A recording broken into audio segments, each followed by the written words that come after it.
मैं आपको सबको याद दिलाना चाहती हूं कि वो गर्मी के गर्मी अंदर हम लोगों ने तंबू लगा लगा के पूरे खेरवा क्षेत्र के अंदर दौरा किया कि नहीं किया?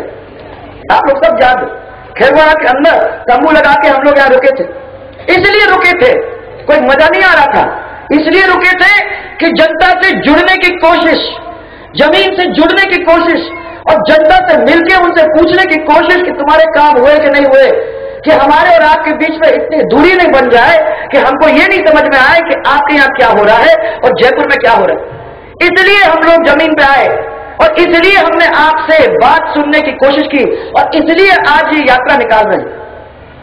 ये कोई ऐसे ही हमने नहीं सोचा है जिस तरीके से कांग्रेस ने सोचा, अरे उनकी स्वराज यात्रा निकल रही है, चलो अपन भी संदेश यात्रा निकालेंगे। अरे ऐसे ही एक व्यक्ति जो थे हेलीकॉप्टर में चलने वाले, उन्होंने कहा कि हेलीकॉप्टर में चलो तो भीड़ आ जाएगी, आ भी गई होगी।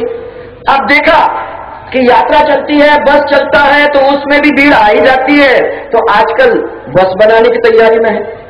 तो ऐसे नहीं चलती सरकारें और ऐसे अपने को वोट भी अपना नहीं फेंकना है। एक चीज याद रखना कि 5वें साल में हमको ये ताकत मिलती है और अगर हम गलती कर देते हैं तो 4.5 साल 5 साल तक अपने खून पसीने से नुकसान झेलते हैं। इस नुकसान को नहीं झेलना है, सोचना है कि हम जब अपना वोट डालते हैं तो कहां डाल रहे हैं। ये कांग्रेस को नहीं देना तो फिर ये छुट गई, ये सब जो खड़े हो जाएंगे, अगर इनको 4 दे दिए, उनको 10 दे दिए, उनको 15 दे दिए, तो ये सोच लेना कि कहीं ऐसा ना हो कि फिर ये बदमाश वापस आ जाएं। ये आ जाएंगे तो नुकसान किसका होगा? सरकार तो चलानी है और सरकार ऐसे लोग चलाए जो जनता को अपना परिवार मानते हैं, जो जनता के लिए मर मिटने को तैयार हैं और जो झगड़ा उतरने की कोशिश करते हैं।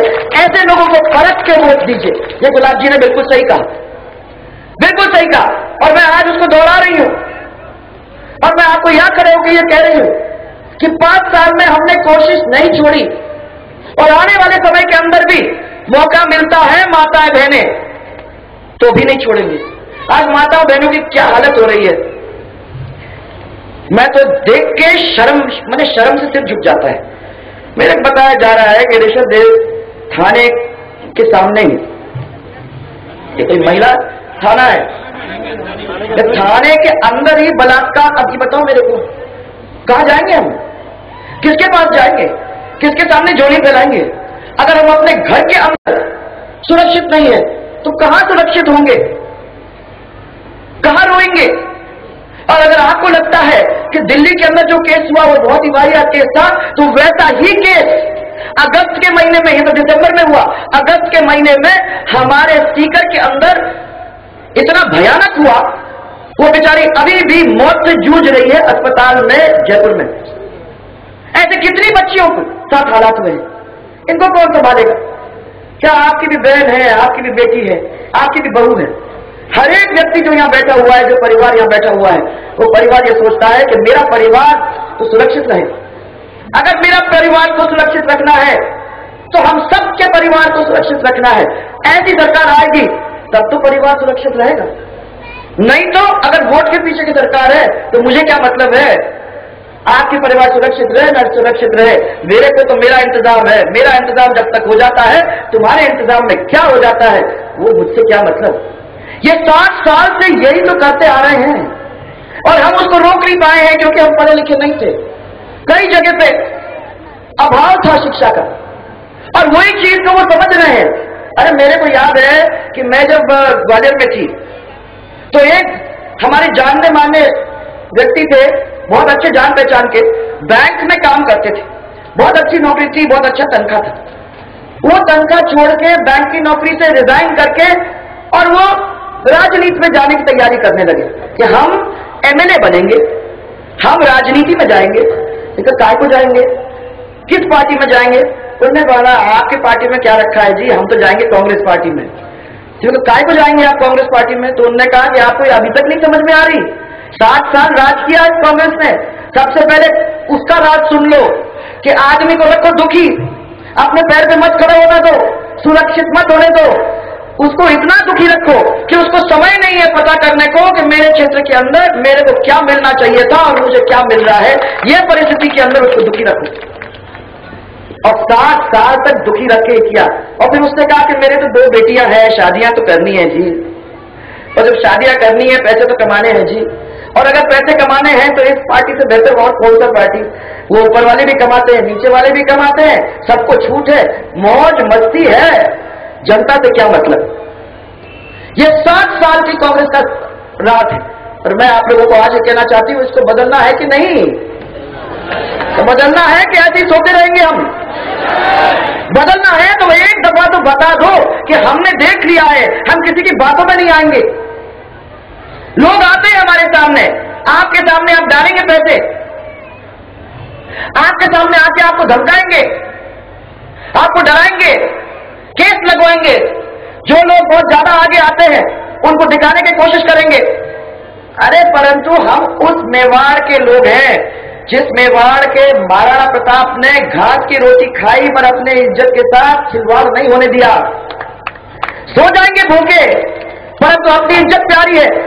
और मैं आपको कहना चाहती हूं कि 10 वर्ष के लिए अगर अपन ने ये कर दिया तो इस राजस्थान को रोकने वाला कोई नहीं है, कोई पैदा ही नहीं हुआ है।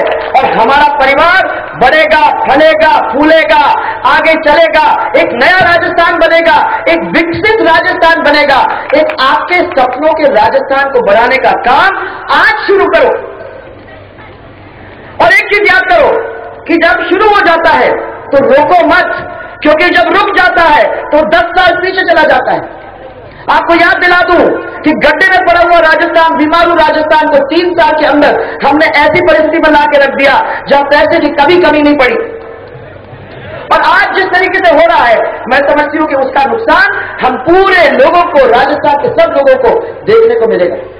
तो इसलिए आज मैं आप लोगों के बीच में आई हूं सबसे पहले हौसला अफजाई के लिए, क्योंकि मुझे मालूम है कि जब आपका प्यार मिलता है, उस प्यार से जब बिल्कुल हिल जाते हैं तो वहां ताकत मिलती है, ऊर्जा मिलती है, वो ताकत लेके लड़ाई लड़ने के लिए फिर निकल सकते हैं।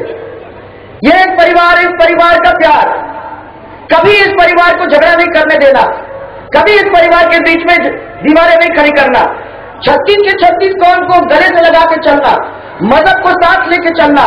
ये सागानेर में जो हो रहा है वैसे नहीं होने देना।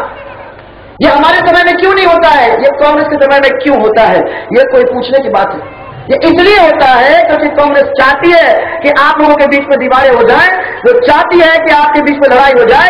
अगर लड़ाई होगी तो फायदा तो उन्हीं का है, एक का वोट तो मिल ही जाता है। और इसलिए मैं कहना चाहती हूं कि अगर हिम्मत है तो आने वाले 6 महीने में मेहनत करनी पड़ेगी। माताएं बहनें करने को तैयार हो? डराएंगे, धमकाएंगे, हिम्मत है? अगर हिम्मत है तो दोनों हाथ ऊपर करके मेरे को बताओ कि हिम्मत में कमी नहीं होगी हमारी। हम लोग मिलके लड़ेंगे। एक आदमी के हाथ में जादू नहीं है, परंतु अगर हम सब मिलके चलेंगे तो हम सब के हाथ में इतनी शक्ति है और हम सब के हाथ में इतना जादू है कि हम राजस्थान को बदल के छोड़ सकते हैं। इसलिए आज आप सबको विश्वास दिलाने के लिए आई, बहुत सारा प्यार आप लोगों को और बहुत सारा साथ, और ताकत के साथ लगो। और अगर ताकत के साथ लगने की आपको तैयारी है तो मुझे सुनना है एक नारा जो जयपुर तक पहुंचेगा सब लोगों से। जय जय राजस्थान। अरे ये क्या आवाज है? ये माता बहनें थोड़ा सा निकालो, ऐसे नहीं। जय जय राजस्थान, जय जय राजस्थान, जय जय राजस्थान।